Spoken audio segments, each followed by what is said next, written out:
Hello! Welcome back to my channel. இந்த video வந்து ஒரு ஒன் டே விளாக். அதுவும் மண்டே அன்னைக்கு எடுத்தது. அதுக்கு முன்னாடி தான் ஒரு குட்டி ட்ரிப் போயிட்டு வந்தோம். எப்படி லேட்டாக தான் எந்திரிக்க போகிறோங்கிற டைமில் முன்னாடி நாளே ஏதாச்சும் ப்ரிப்பேர் பண்ணி வச்சுருவேன். ஸோ கொஞ்சம் ஈஸியாக இருக்கும். ஸோ முன்னாடி நாளில் வந்து சென்னா தான் ஊற வச்சுருந்தேன். பிகாஸ் மார்னிங் எந்திரிச்சு என்ன சமைக்கிறதுன்னு யோசிச்சுட்டு உட்காந்துட்டு இருக்கும்போது ஒரு மாதிரி கடுப்பாக இருக்கும். அதுவும் மண்டே அன்னைக்கு. ஏதாவது நம்ம முன்னாடி நாளே ப்ரிப்பேர் பண்ணி வச்சிட்டோம்னா டக் டக்குன்னு வேலையெல்லாம் செஞ்சு முடிச்சிடலாம். இப்போ தூக்கிற ஸ்கூல் போகிறதுனால கண்டிப்பாக நைட் ஏதாவது ப்ரிப்பேர் பண்ணி வச்சு தான் ஆகணும். தேவாவும் வெஜிடபிள்ஸ்லாம் வாங்கிட்டு வந்துட்டாங்க. அதுக்கப்புறம் துகிரா மேடமும் எந்திரிச்சிட்டாங்க. வழக்கம் போல் இந்த மாதிரி நான் ஸ்கூல் போக மாட்டேன், எனக்கு ஸ்கூல் பிடிக்கல, இதே தான் சொல்லிட்டு எந்திரிப்பாங்க. அதுவும் இந்த 2 days லீவுக்கு அப்புறம் இந்த மண்டே அன்னைக்கு ஸ்கூல் போக வைக்கிறது கொஞ்சம் சேலஞ்சிங்கான விஷயமா தான் இருக்கும். ஸோ அவங்கள தான் சமாதானப்படுத்திட்டு இருக்கேன். மார்னிங் எப்போவும் தேவா தான் டீ இல்லைனா காஃபி வைப்பாங்க. ஸோ அப்பப்போ இந்த மாதிரி ஏதாவது சம்பவம் பண்ணி வச்சுருவாங்க. நான் முன்னாடியெல்லாம் மார்னிங் எந்திரிச்சதும் டீ காஃபி குடிக்கிற பர்சனே கிடையாது. பட் ஆஃப்டர் 2 பேபிஸ்க்கு அப்புறம் தான் எந்திரிச்சதும் இந்த டீ குடிக்கிற பழக்கமே வந்துச்சு. அப்படியே குடித்ததும் நல்லா டேவே ஃப்ரெஷ்ஷாக ஸ்டார்ட் ஆகுதுன்னுலாம் சொல்ல முடியாது. அந்த குடிக்கிற 2 minutes கொஞ்சம் ரிலாக்ஸ்டாக ஃபீல் பண்ணுவேன், அவ்வளோதான். அதுவும் யாராவது வச்சு கொடுத்தாங்கன்னா குடிச்சிக்குவேன், இல்லைனா ஸ்ட்ரைட்டாக குக்கிங்கில் இறங்கிடுவேன். ஈவினிங் டைமில் கூட நானே வச்சு குடிச்சிக்குவேன். பட் இந்த மார்னிங் தான் எனக்கு சுத்தமாக வளையாது.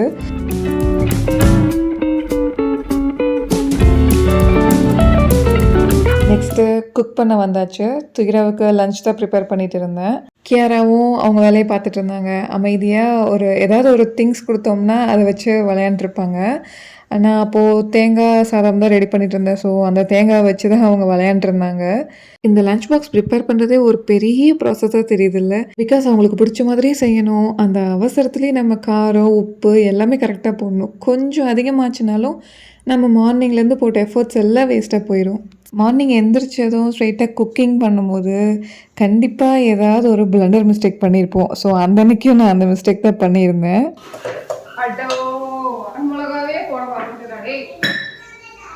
இந்த மாதிரி சின்ன சின்னதாக சொதப்பி வச்சிட்ருப்பேன் அவசரமாக பண்ணும்போது.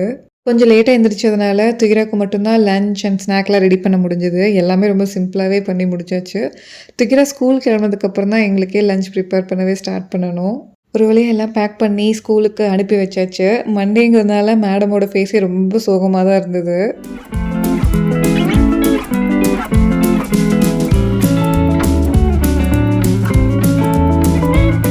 துகிரா ஸ்கூல் கிளம்புனதும் கேராவும் நல்லா சாப்பிட்டு தூங்கிட்டாங்க. எனக்கு தான் பிரேக்ஃபாஸ்ட் ப்ரிப்பேர் பண்ணிகிட்டு இருந்தேன். சென்னா வச்சு சாலட் மாதிரி தான் பண்ணியிருந்தேன். கூடவே எக்ஸும் ஆட் பண்ணியாச்சு.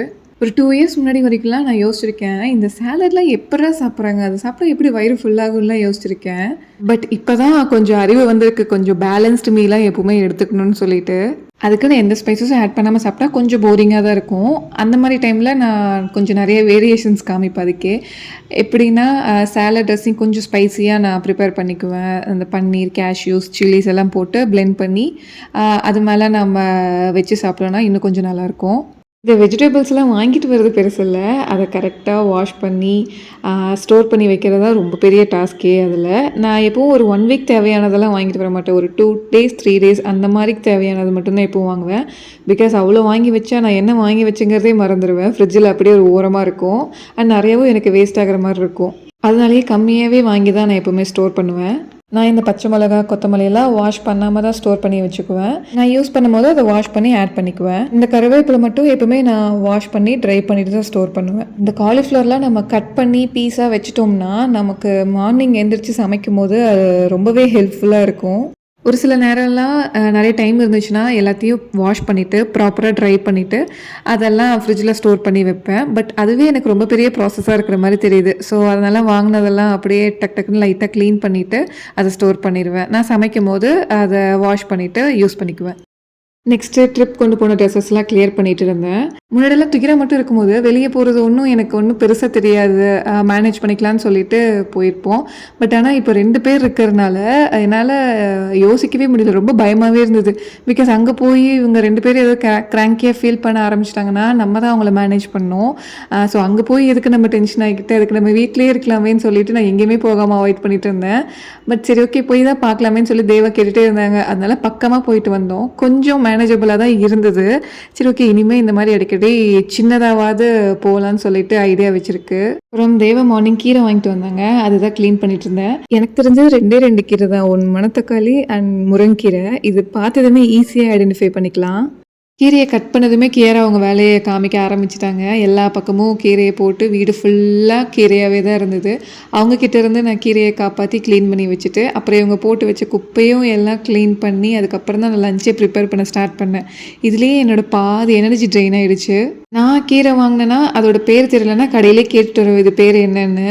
தேவா வாங்கிட்டு வந்தனால அதோட பேர் எதுவுமே கேட்கல. அதனால் அம்மாவுக்கு தான் கால் பண்ணி ஃபோட்டோலாம் அனுப்பிச்சு இது என்ன கீரைன்னு பேர் கேட்டு அதை எப்படி செய்யணுங்கிற ரெசிபி கேட்டு அப்புறம் தான் செஞ்சுட்டு இருந்தேன்.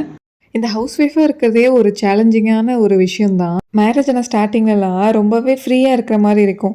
பிகாஸ் மார்னிங்கே தேவா ஆஃபீஸ் கிளம்பிடுவாங்க, வரதுக்கு ஈவினிங் ஆயிரும். லஞ்சும் மார்னிங்கே எல்லாம் ப்ரிப்பேர் பண்ணி வச்சுருவேன்.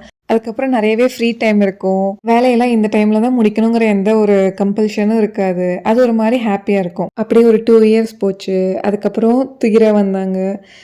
அப்போவே ஏதாவது பிஸ்னஸ் ஸ்டார்ட் பண்ணலாங்கிற ஒரு ஐடியா இருந்தது. பட் ஆல்சோ என் மேலே எனக்கு கொஞ்சம் கான்ஃபிடென்ஸ் இல்லாதனால அப்படியே எல்லாத்தையும் ஹோல்ட் பண்ணி வச்சுருந்தேன். அப்புறம் கியாரா வந்தாங்க. அப்படியே ஒரு ஃப்ளோவில் லைஃப் போயிட்டு இருக்கு.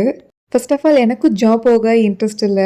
பிகாஸ் எப்படியும் ஒரு நாள் மெட்டர்னிட்டி பிரேக்கு ஒன்று எடுத்து தான் ஆகணும். அதுக்கப்புறம் திரும்ப ஃபோக்கஸ் பண்ணி போகிறதுக்கு ஃபஸ்ட்டே எல்லா பிளான்ஸையும் முடிச்சுட்டு அதுக்கப்புறம் ஏதாவது ஒரு சின்னதாக ஸ்டார்ட் அப் மாதிரி பண்ணலாங்கிறது தான் என்னோடய ஐடியாவே. இது நார்மலாக எல்லா கேர்ள்ஸ்க்கும் தோன்ற ஒரு விஷயந்தான். இப்போவே எனக்கு ஒரு மீ டைமுன்னு கிடைக்கிறதே ரொம்பவே ரேராக இருக்குது. அண்ட் ஆல்சோ 2 பேருமே ஸ்கூல் போயிட்டாங்கன்னா டைம் கொஞ்சம் நிறையவே இருக்கும். சரி அந்த டைமில் ஏதாவது ஒரு ஸ்டார்ட் பண்ணலாங்கிற ஒரு ஐடியாவில் தான் இருக்கேன். அண்ட் பார்க்கலாம் எனக்கு எப்படி இருக்குதுன்னு. நெக்ஸ்ட் ஈவினிங்க்கு 2 பேத்துக்குமே ஸ்நாக்ஸ் தான் ப்ரிப்பேர் பண்ணிகிட்டு இருந்தேன். அப்படியே எனக்கும் டீ வச்சுட்டு இருந்தேன். கியாராவுக்கு ஆப்பிள் ஸ்டீம் பண்ணியிருந்தேன். துகிராவுக்கு ஹோம்மேட் குக்கீஸ். அப்படியே நானும் உட்காந்து டீ குடிச்சு முடிச்சாச்சு. இந்த ஹோம்ஒர்க் பண்ண வைக்கிற டிபார்ட்மெண்ட்டே எனக்கு செட் ஆகாது. பிகாஸ் எனக்கு அவ்வளோ பொறுமையும் இல்லை. கொடுக்குறது என்னமோ ஒரு சிம்பிளான ஒர்க்கு தான். அதிலே நம்மளுக்கு அப்படியே பிபி ரைஸ் பண்ணி விட்டுருவாங்க. அப்போதான் நிறைய பேசுவாங்க, சீக்கிரமாக டைவர்ட் ஆகிக்குவாங்க. அதெல்லாம் பொறுமையாக நம்ம ஹேண்டில் பண்ணி அவங்க சொல்கிறதெல்லாம் கேட்டு ஹோம்ஒர்க் பண்ண வைக்கணும். அப்படி இல்லாமல் நான் அவளை திட்டேன்னா இப்போது ஒரு கிராங்கி மோடுக்கு போயிட்டு மறுபடியும் அவளை நான் சமாதானப்படுத்தி ஹோம்ஒர்க் பண்ண வைக்கணும். அந்தளவுக்கு பொறுமை எனக்கு சுத்தமாக கிடையாது.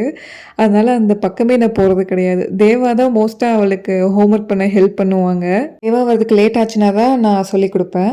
டின்னருக்கு தக்காளி தோசை தான் ரெடி பண்ணிகிட்டு இருந்தேன். ரொம்பவே ஈஸியான ஒரு ரெசிபி இது. தக்காளி, வரமிளகா, இஞ்சி, பூண்டு, சீரகம், சோம்பு, கொஞ்சமாக உப்பு ஆட் பண்ணி நல்லா அரைச்சி எடுத்து நம்ம நார்மல் தோசை பேட்டரோட இதை மிக்ஸ் பண்ணி ஊற்றினோம்னா சூப்பராக வரும். இந்த டிஷ்க்கு சிம்பிளாக தேங்காய் சட்னியே நல்லா தான் இருக்கும். இது நான் ஃபஸ்ட்டு எங்கள் மாமியார் செஞ்சு தான் நான் சாப்பிட்ருக்கேன். இந்த தோசை ஊற்றுறதுக்கு கொஞ்சம் பொறுமை வேணும். ஏன்னா இது ஊற்றிட்டு ஒரு 2 மினிட்ஸாவது நல்லா வெந்ததுக்கப்புறம் தான் அது திருப்பவே முடியும். இல்லைன்னா அப்படியே கல்லோட ஒட்டிக்கும். அண்ட் அவ்வளோதான், டின்னர் சாப்பிட்டு தூங்க போயாச்சு. இப்படி தான் என் டே ஃபுல்லாக போச்சு. தேங்க்யூ ஃபார் வாட்சிங் திஸ் வீடியோ. இந்த வீடியோ பிடிச்சிருந்தா லைக் பண்ணி சப்ஸ்கிரைப் பண்ணிக்கோங்க. ஓகே பாய், நெக்ஸ்ட் வீடியோவில் பார்க்கலாம்.